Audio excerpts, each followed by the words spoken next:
Veins తో బాధపడుతున్నారా? భారతదేశంలోనే బెస్ట్ ట్రీట్మెంట్ అందించే ఏకైక హాస్పిటల్ ఏవిస్. అందరికీ నమస్కారం. నా పేరు మాధురి. మీరు చూస్తుంది సుమన్ టీవీ నెట్వర్క్. ఈ రోజు మనతో పాటు ఉన్నారు ప్రముఖ జ్యోతిష్య పండితులు బ్రహ్మశ్రీ తిరుపతి మూర్తి అవధాని గారు. నమస్కారం గురువు గారు. ఓం శ్రీ మహాగణాధిపతయే నమః. గురుగారు, దగ్గరలోనే షష్టగ్రహ కూటమి ఉంది. ఆ మర్నాడే మళ్ళీ ఉగాది ఉంది. దాని ఎఫెక్ట్ సంవత్సరం అంతా పడుతుందా, అసలు ఎలా ఉండబోతుందో అని చెప్పి చాలా మంది ఎదురు చూస్తున్నారండి. మాకు ఎలా ఉండబోతుంది అని. అయితే షష్టగ్రహ కూటమి వల్ల ఏ రాసుల వారికి ఎలాంటి అనుకూల ప్రతికూల ఫలితాలు రాబోతున్నాయన్నది తెలుసుకోవాలనుకుంటున్నాం గురుగారు. తప్పకుండా అమ్మా. ఈ అనుకూలము ప్రతికూలము అనేటువంటి విషయాన్ని కాసేపు పక్కన పెడితే ఈ కూటమి అంటే ఏంటి అనేటువంటి విషయాన్ని మనం తెలుసుకోవాలి. ఇందాక మీరు ఒక మాట అన్నారు చూసారా, చాలా మంది ఎదురు చూస్తున్నారని చెప్పి. ఎవ్వరు ఎదురు చూడట్లేదమ్మా. ఉంటే వస్తుంది, పోతే పోతుంది, ఉంటే ఉంటాం, పోతే పోతాం అనే స్టేజ్లోనే ఉన్నారు తప్పితే వచ్చేటువంటి దాన్ని తప్పించుకొని మార్గాంతరాలు వెతుక్కొని జీవితాన్ని నిలబెట్టుకుందాం అనేటువంటి ఆశ ఆలోచన చాలా తక్కువ మందికి ఉందమ్మా. బయట చూస్తున్నాం కదా, వచ్చిందా, వచ్చింది, ఏం చేస్తాం, రాలేదా, ఆయన చెప్పిన తప్పు కాబట్టి రాలేదు. కానీ ఒకటి వస్తుంది అన్న విషయం తెలిసిన తర్వాత అది రానియకుండా ఎన్ని ప్రయత్నాలు మేము చేస్తున్నామో ఎవరికి తెలియదు. దానికోసం అహర్నిశలు కష్టపడుతూ ఉంటాం మేము. ఆ విషయం అనవసరం. రాలేదా, ఆయన చెప్పాడు వస్తుందని, అయినా రాలేదు, ఆ రాయి వేయడానికి మేము సిద్ధంగా ఉంటాం అని ఉన్నారు. అసలు షష్టగ్రహ కూటమి అంటే ఏంటి? ఒక రాశిలో అంటే ఒక ఇంట్లో 6 వచ్చి ఉండటం. మామూలుగా అయితే కనుక షష్టగ్రహ కూటమి గురించి మనం అంత వివరంగా ఎన్ని వీడియోస్ చేసుకోవాల్సిన అవసరం లేదమ్మా ఏమాత్రం. షష్టగ్రహ కూటమి వచ్చిందంటే ఒక్కొక్కసారి అది శుభాన్ని కూడా ఇవ్వవచ్చు. కాబట్టి ఇన్ని రకాలుగా వీడియోస్ చేయాల్సిన అవసరం లేదు. మరి ఎందుకు చేస్తున్నారండి? జనాల్ని మభ్యపెట్టడానికి చేస్తున్నారా? అటువంటిది అనుకోండి. ఈ యుగాది ఏదైతే ఉందో, ఈ యుగాదికి నవనాయకులు, నవగ్రహాలు ఏవైతే ఉంటాయో అవి కొన్ని ఫలితాలు ఇస్తుంటాయి. పాపగ్రహాలు, శుభగ్రహాలు అని. 9లో 6 పాపగ్రహాలు, 3 శుభగ్రహాలు. ఈ శుభగ్రహాలు ఉన్నటువంటి 3 ఎలాంటి సపోర్టు లేదు. కానీ పాపగ్రహాలు 6 ఒకదానికి ఒకటి సపోర్ట్గా ఉండి చాలా బలంగా ఉంది. ఈ 6 గ్రహాలు ఇక్కడ ఉండటం. ఈ 6 గ్రహాలలో శని, సూర్యుడు తండ్రి కొడుకులు, బద్ధశత్రువులు. బుధుడు, చంద్రుడు తండ్రి కొడుకులు, బద్ధశత్రువులు. గురువు, బుధుడు తండ్రి కొడుకులు, బద్ధశత్రువులు. ఈ గురువు ఇంట్లోగా వీళ్ళందరూ ఉంది. అలానే శుక్రుడు కూడా ఇక్కడే ఉన్నాడు. గురువు, శుక్రులు ఇద్దరు శత్రువులు. ఈ స్థాన బలం బాగా ఎక్కువ ఉండటం వలన అది అనేక రకాలుగా హింసాత్మక ధోరణికి ప్రమాదాన్ని తీసుకొచ్చి పెడుతుంది అనడానికి మూలం. ఇందులో 18 నక్షత్రాలు వారు ఉన్నారమ్మా. ఈ 18 నక్షత్రాల జన్మించిన వాళ్ళలో ఆడవారికి చాలా సమస్యలు ఎక్కువ మగవారి కన్నా. అదేంటండి? ఒక మగవాడు ఏదైనా సమస్య వచ్చి ఇంట్లో పడుకుంటే ఇల్లు ఏమైనా ఆగిపోతుందా? లేదు. అదే ఒక స్త్రీ సమస్య వచ్చి ఒక పూట అడ్డం పెడితే ఇంటికి ఏమవుతుంది? అసలు అటువంటి స్థితి మనం గమనించాలి. ఆ స్థితి మనం గమనించాలి. ఈ 18 నక్షత్రాలు ఏమేంటవి? ఆరుద్ర, స్వాతి, శతభిషం, భరణి, పుబ్బ, పూర్వాషాఢ, రోహిణి, హస్త, శ్రవణం, ఆశ్లేష, జ్యేష్ఠ, రేవతి, కృత్తిక, ఉత్తరాషాఢ, పుష్యమి, అనురాధ, ఉత్తరాభద్ర. ఇవి 18 నక్షత్రాలమ్మా. ఈ 18 నక్షత్రాలలో జన్మించిన వారు మాత్రం చాలా అంటే చాలా జాగ్రత్తగానే ఉండి తీరాలి, మెలకువతో ఉండి తీరాలి. ఇందులోనూ గర్భవతులు చాలా జాగ్రత్త. ఎందువల్లంటే షష్టగ్రహ కూటమిలో తర్వాత మర్నాడు వచ్చే ఉగాది స్థితిలో 6 గ్రహాలు పూర్తిగా కూడా నెగిటివ్ అనేటువంటిది ఇవ్వబోతున్నాయి. ఆ నెగిటివ్ మనలాంటి వాళ్ళకి ఇస్తే మనం కొద్ది గొప్ప తట్టుకోగలుగుతాం. కానీ భగవంతునికి ఒకటే నమస్కారం చేస్తా, గర్భవతులకు మాత్రం ఎలాంటి అపకారము జరగవద్దు అని. ఎందువల్లంటే ఆ స్త్రీ గర్భవతి అయిన తర్వాత అనుక్షణం ఆ పుట్టే పిల్లల కోసం తాపత్రయపడుతూ ఉంటుంది, చూసుకోవాలని చెప్పి ఎంతో ఆనందపడుతుంటుంది. ఏదన్నా జరగరాంటి జరిగితే ఆమె బాధ వర్ణనాతీతమమ్మ. ఎవరికి రాదు, ఎవరు పడకూడదు బాధ. అంటే వాళ్ళకి ఎలాంటి అగ్గచాట్లు ఇబ్బందులు పడకుండా మనలాంటి వారికి ఏదైనా అటు ఇటు వచ్చినా కింద మీద పడి మనం సర్దుకోరు, భగవంతుడు ఆ ఓపిక కొద్ది గొప్ప ఇచ్చాడు కాబట్టి అదొక్కటి నేను కోరుకుంటా. కానీ ఈ 18 నక్షత్రాల వారు మాత్రం చాలా జాగ్రత్తతో కూడి ఉండాలి.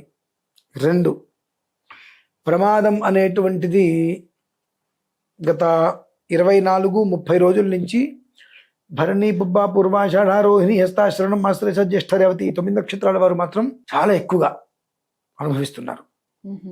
ఏదైతే చేతికి వస్తుంది మనం నిలబడతామో అంటావో అవన్నీ కూడా బురదలో పోసిన పన్నీర్ అయినట్టుగా అన్ని చేతుల వరకు వచ్చి రేపు ఉదయానికల్లా మన ఇంట్లో అన్నీ ఉంటాయి, ఉదయానికి అన్నీ వెనక్కి వెళ్ళిపోతాయి కంప్లీట్గా.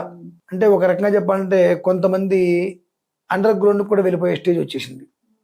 అంతటి భయంకరమైనటువంటి సిచ్యువేషన్స్ ఈ 9 నక్షత్రాల వారు అనుభవిస్తున్నారు.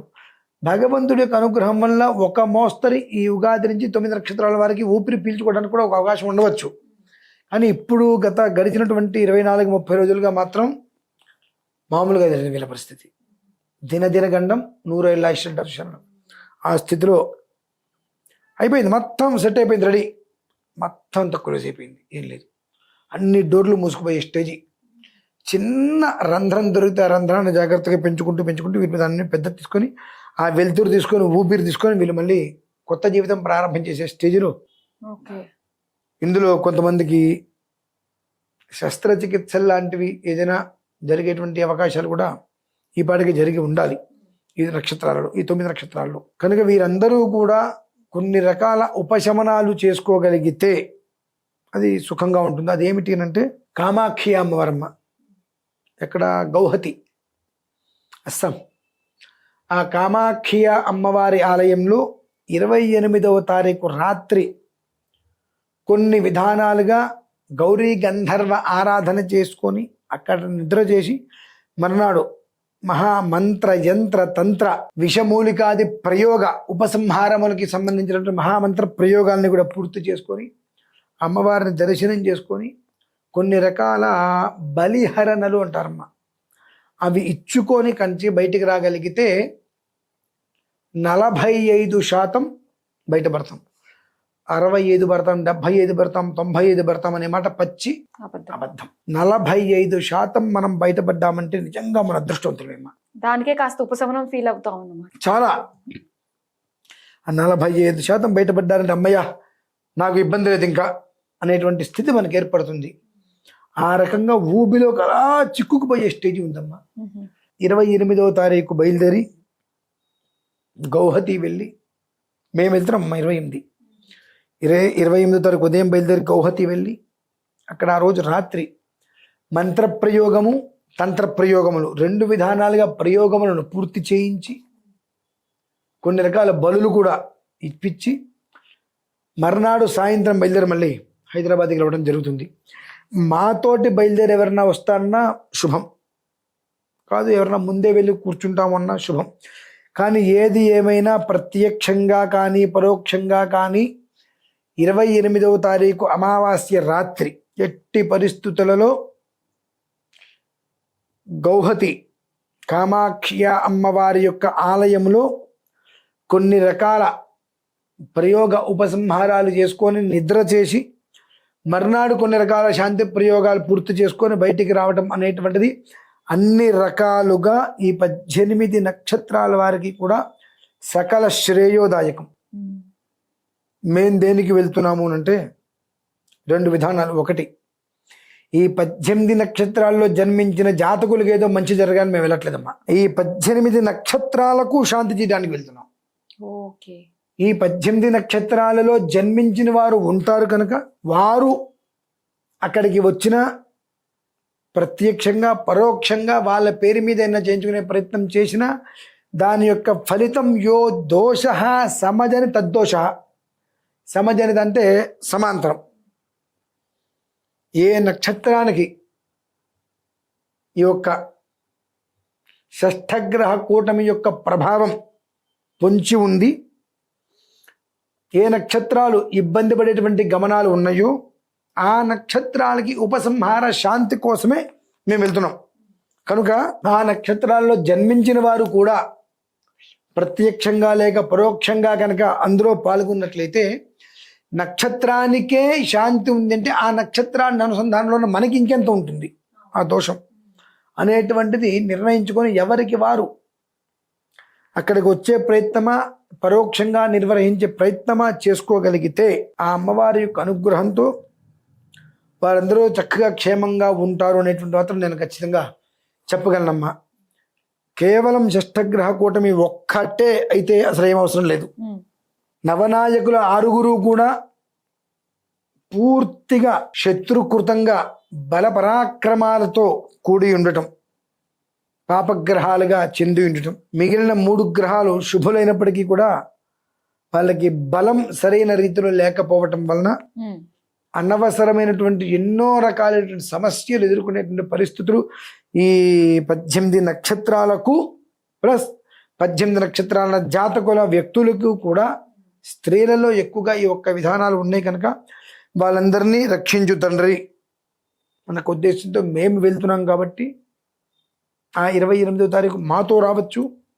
ఇక ముందేనా వాళ్ళు ట్రైన్లో మేము ఫ్లైట్లో వెళ్ళి వచ్చేస్తామమ్మా. కొంతమంది మాతో బయలుదేరి రావచ్చు, లేదంటే ఆ టైంకి వాళ్ళు రైల్లో అయినా బయలుదేరచ్చు. రాలేని పక్షం పరోక్షంగా అయినప్పటికీ కూడా ఆ ప్రక్రియని పూర్తి చేసుకోగలిగితే ఆ అమ్మ అనుగ్రహంతో క్షేమంగా ఉంటారమ్మా. అది పరిస్థితి. చాలా చక్కగా తెలియజేశారు గురువు గారు. ఎందుకంటే 18 నక్షత్రాల వాళ్ళు నిజంగా దీనికి ఎఫెక్ట్ చాలా అవుతుంది కాబట్టి ఎలాంటి విపత్తులన్నా ఎదుర్కోవాల్సిన సమయం నాకు దగ్గరలో ఉంది. దాన్ని మనం అధిగమించడానికి మీరు తలపెట్టిన ఈ కార్యక్రమంలో ప్రతి ఒక్కరు కూడా పాలు పంచుకోవాలి, మంచి ఫలితాలు పొందాలని మనస్ఫూర్తిగా కోరుకుంటూ ధన్యవాదాలండి.